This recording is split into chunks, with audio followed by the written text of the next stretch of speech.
Tegu on Anna Lutteri komplektidega ja nende komplektide nimi on Mio.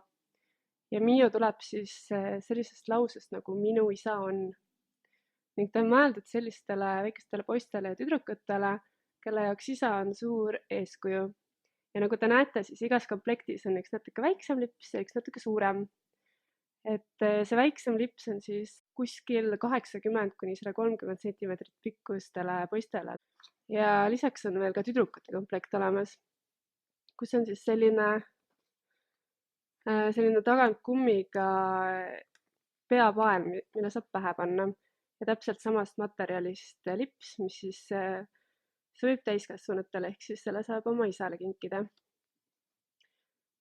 Kõik need lipsud on tehtud üldiselt taaskasutatud puuvillasest materjalist ja tegu on käsitööga.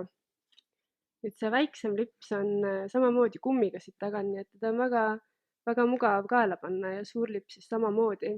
Lihtsalt nende suurus ja see kummi pikkus on erinev.